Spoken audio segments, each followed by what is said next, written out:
Selamat pagi, perkenalkan kami dari kelompok 3 yang beranggotakan 4 orang, terdiri dari saya sendiri, Sarun Momongan, ada Kenneth Lalisang, Hizkia Sudarmanto, dan Jevon Suwanta.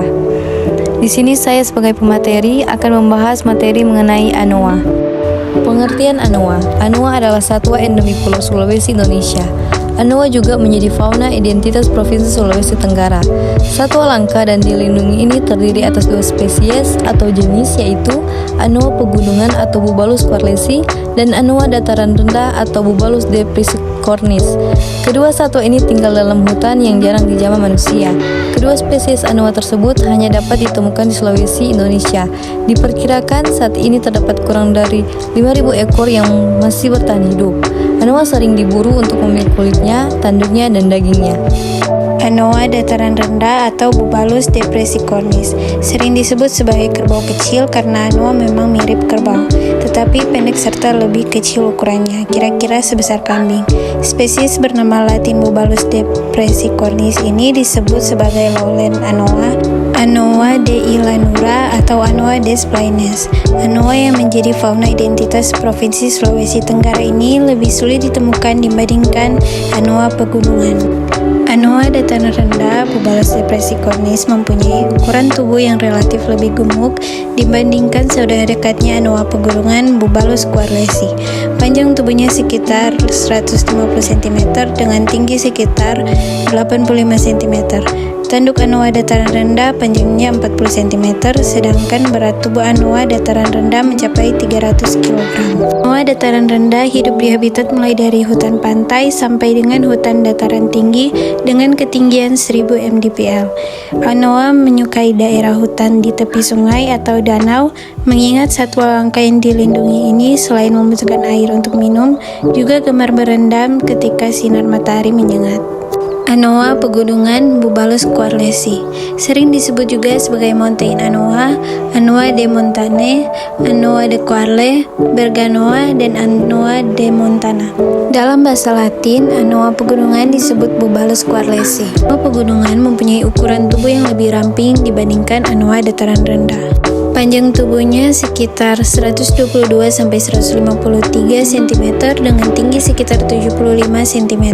Panjang tanduk Anoa pegunungan sekitar 27 cm dengan berat tubuh dewasa sekitar 150 kg. Anoa pegunungan berusia antara 20-25 tahun yang matang secara seksual saat berusia 2-3 tahun.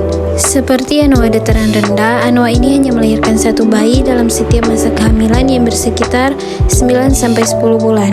Anak Anoa akan mengikuti induknya hingga berusia dewasa, meskipun telah disapi saat umur 9-10 bulan. Sehingga tidak jarang satu induk terlihat bersama dengan 2 anak Anoa yang berbeda usia.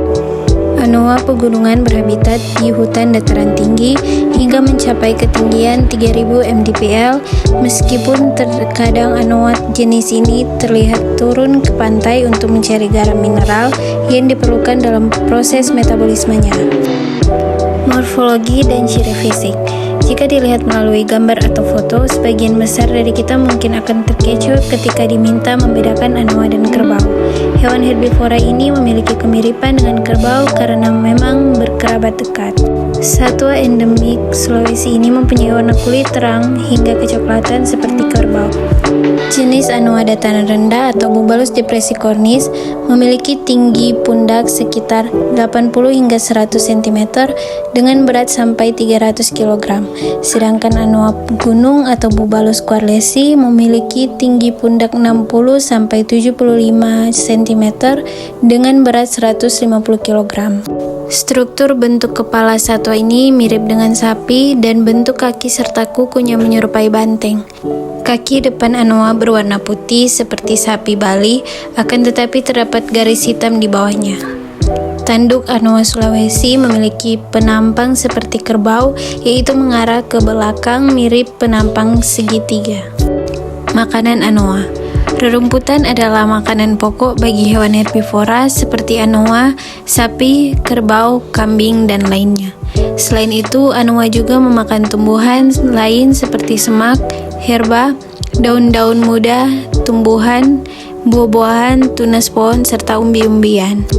Satwa asli Sulawesi ini merupakan hewan memamah biak atau ruminansia.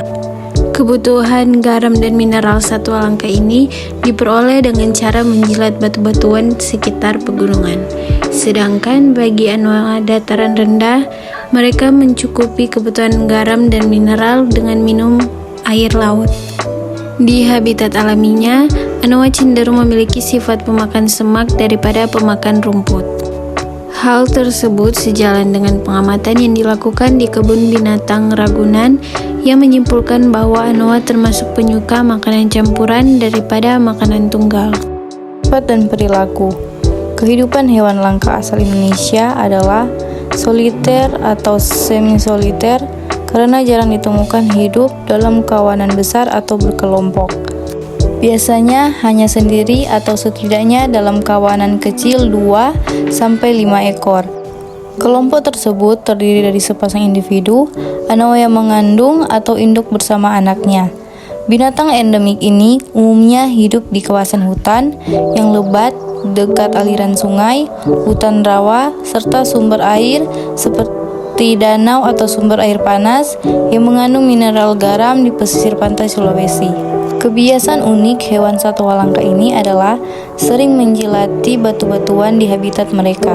Tujuannya adalah untuk mengambil garam dan mineral dari bahu guna mencukupi kebutuhan metabolisme tubuh.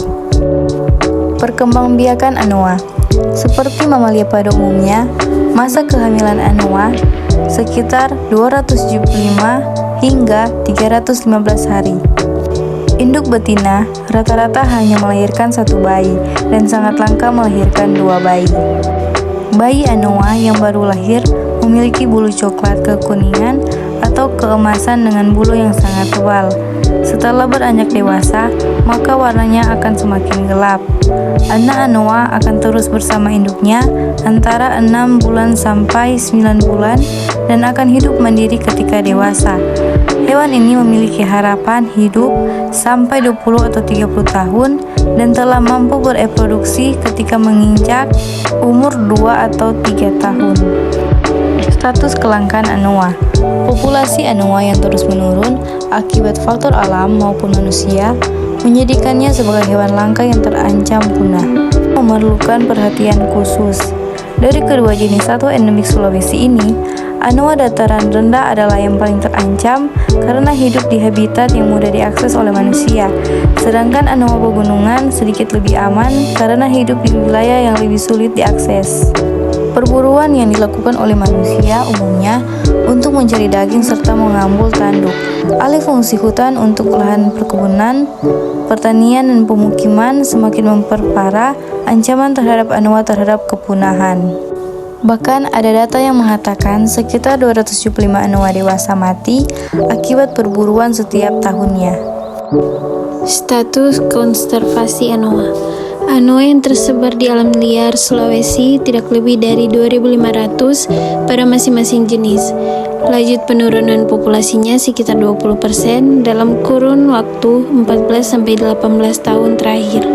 Hal ini terkait dengan laju pertumbuhan penduduk di Sulawesi yang kian meningkat.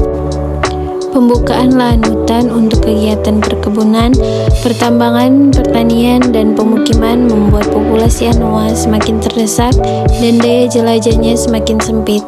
Kondisi ini sangat disayangkan karena di alam liar, anoa adalah predator puncak yang tidak diburu oleh predator lainnya.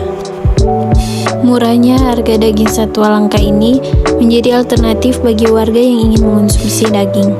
Perdagangan daging anoa masih kita dapat temukan di Kecamatan Dingilo, Kabupaten Pohuwato, Provinsi Gorontalo. Selain upaya dari pemerintah dengan landasan hukum, cara lain yang dapat ditempuh adalah melakukan penangkaran. Konservasi secara ex situ bertujuan untuk memperbanyak populasi dengan mempertahankan kemurnian jenisnya. Penangkaran ini dilakukan oleh pengelola Taman Nasional di wilayah Sulawesi. Sekian dari pembahasan materi satwa endemik anoa ini, sekiranya boleh dipahami. Terima kasih.